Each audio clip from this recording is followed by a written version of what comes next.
Welcome. My name is Opubo Benebo. Operating a subsistence farm has as the goal the harvest for feeding to stave off hunger through complementary and supplementary provisioning of farm produce for feeding. However, implicit in that basic goal is the preference for high productivity for assured feed for such times as of unforeseen circumstances. And yet also implicit in that goal is the object to plant and harvest healthful crops, so not only do we feed but also remain healthy from eating the food. On this guidance of anticipated outcome has obtained the identification and choosing of a collection of crops, the essential crops, that make up for well-rounded, healthful living, and so the farming activity is necessarily constrained by the selection from among the crops that had been chosen as the essential crops. And the choice of the next crop for farming is the tomato, which has the capacity to aid the heart for less stressful circulation of blood consequent on the lubrication of the blood by making the blood, slippery in the sense of fluid dynamics, but also as natural blood thinner. The adaptation of the blood to be both slippery and thinned, or in engineering speak, less viscous, has been considered as indeed in order, having already planted crops to increase the blood count and hence the denseness or to be more viscous. And then also planted crop for antiparasitic existence that may leave clumps of biologics formed of the dead parasites, which may also increase the denseness of the blood as well as leave solid particles that might interfere with the circulation of the blood. In synopsis, this episode, entitled Planting Essential Crops Tomato, No GM Tomato, offers rational guide to the planting of tomatoes, setting forth the general knowledge base for planting process, the approaches to managing the crops on planting for realization of preferred harvest type, and the options on which the approaches are based for performing the farming of tomatoes, and of course, the general implementation of tomato-specific farming process automation control and the management of the sunlight distributed irradiation on the tomato plants for maximal growth. The driver rationale guiding the farming of the essential crops tomatoes is to ensure stable growth, continual growth, and most significantly, near uniformity of produce form that maximizes the gel-like interior relative to the spherical annular container flesh, so that the produce provides the utmost support for blood thinning and blood slippery flow. Rationally, subsuming the annular container flesh shell of the tomatoes to be nearly independent of the size of the tomatoes, then the larger the tomatoes get, the larger the gel-like interior would be favored by the growth dynamics. So it stands to reason to aim to grow large tomatoes. Accordingly, the approach being adopted and advocated here will consist of the steps towards performing tasks that lead to the realization of bountifully large tomatoes products. To boot, there is the need to be familiar with the general knowledge base of tomatoes. The produce are of two primary categories: determinate or bush type and non-determinate or vine type tomatoes, with the former, the determinate tomato species, growing to a maximum height of 6 feet, while the latter, the indeterminate species, having no such maximum growth height and could grow up to 16 feet. Irrespective of the subclass of the species, certain common practices, however, apply. The tomato plant, being endemic of tropics, grows well in temperatures between 20 degrees centigrade to 25 degrees centigrade, or 70 degrees Fahrenheit to 80 degrees Fahrenheit for optimal growth. So irrespective of the region of the world, it is best to consider planting tomatoes when the temperature is moderately high, say 74 degrees Fahrenheit, but always stay clear of extreme heat or cold. Also, it's better to space the planting points at about 2 feet apart. This spacing allows for adequate ventilation and widespread growth of the branches without mutual adverse interaction, stunting of growth, and airflow interruption, thereby reducing the risk of diseases.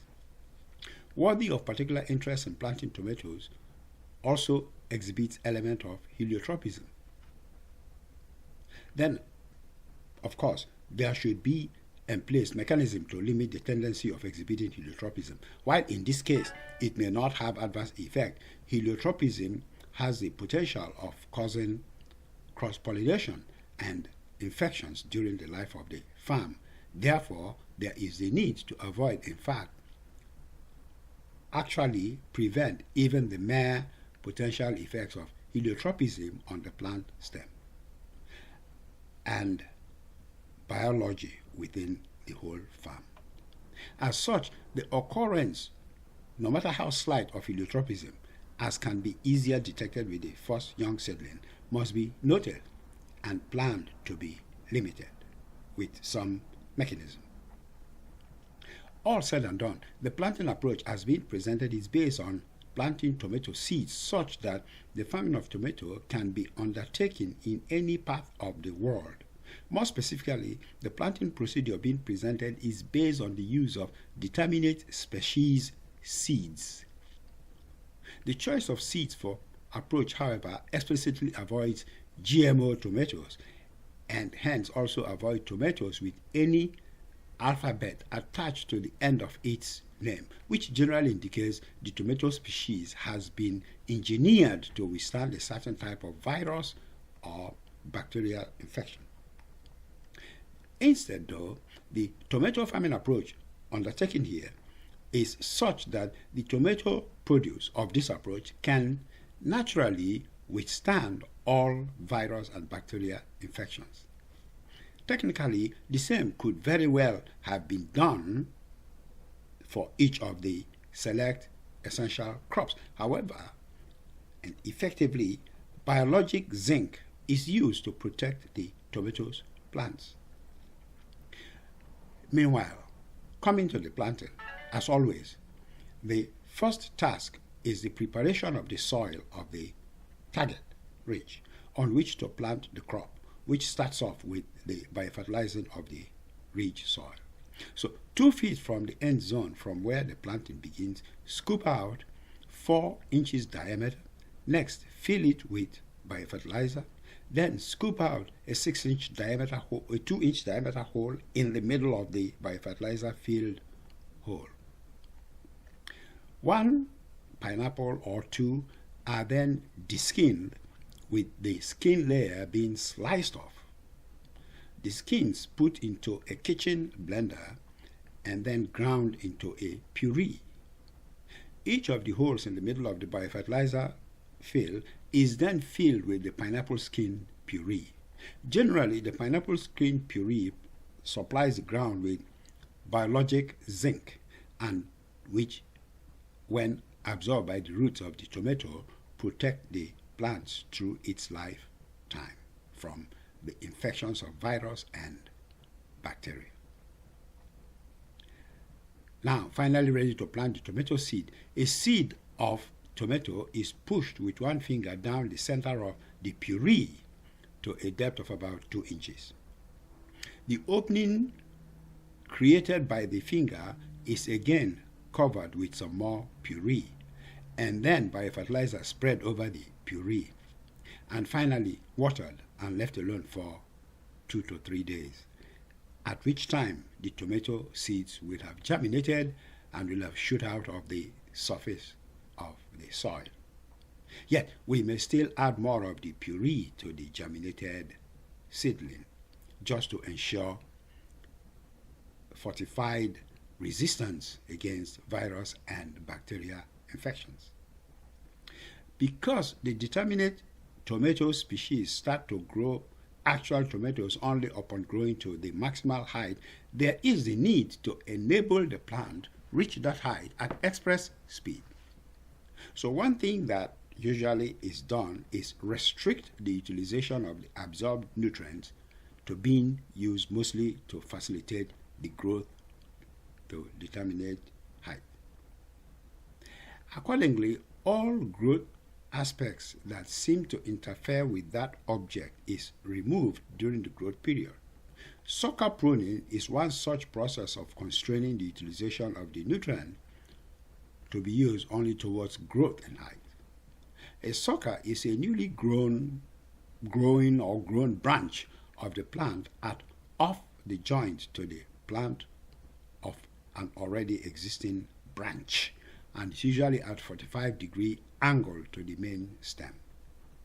Pruning suckers as such is an essential activity that most tomato planters do and should be done. During this, tend to keep compact the tomato tree and let the nutrients being absorbed from the ground be utilized more restrictively towards supporting the growing of the plant to the height of fruit bearing.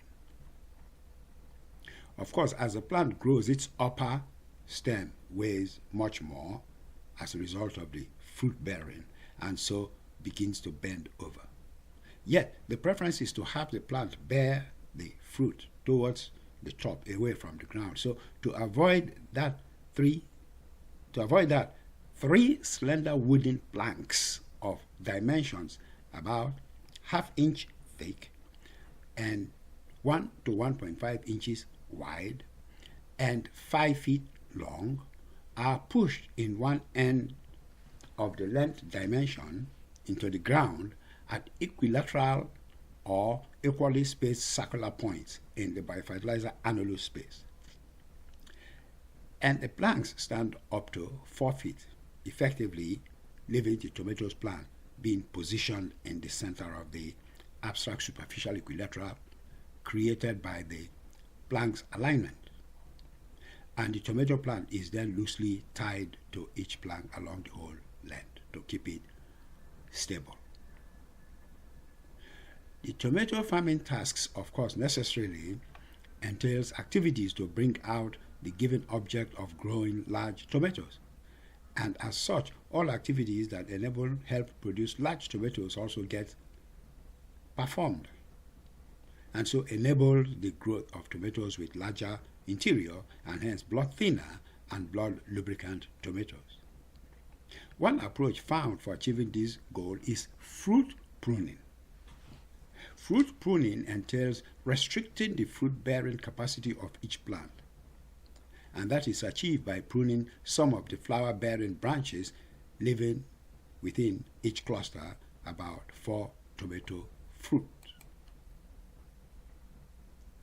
Through the farming period, these tasks of sucker and fruit pruning are performed continually until the plant bears tomato fruits at about the top of the plant.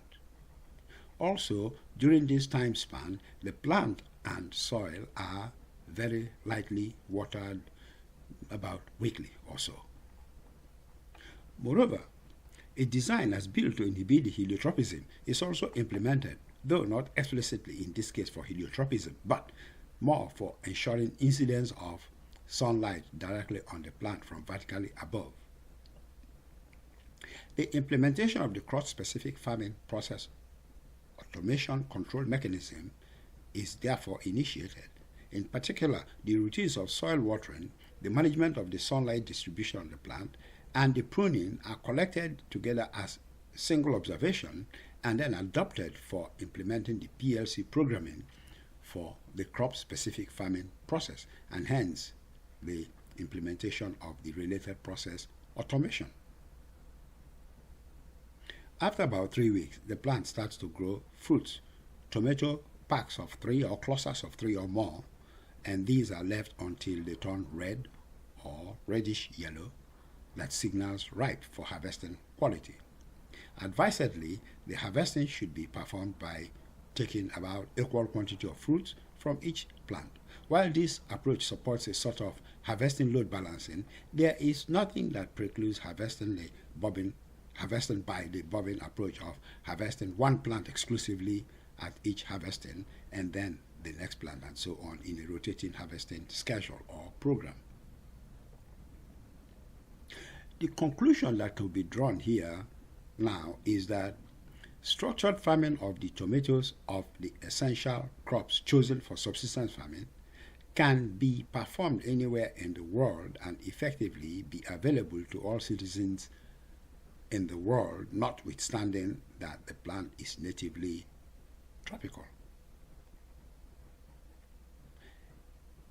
And it is a wrap. And on that note, I say to you, thank you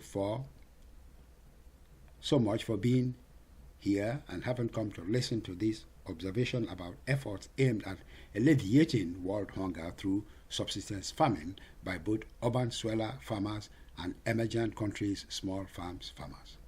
You are truly appreciated, and if you would like to get privileged viewer reader information or access podcasts of specialized contents or even vertically integrated concepts, then I implore you to join my supporter club and enjoy that privileged status. Moreover, while still here, do please take a moment and subscribe to the channel as to be informed of the publication of every new episode as soon as it is released. Thank you. And bye till the next episode.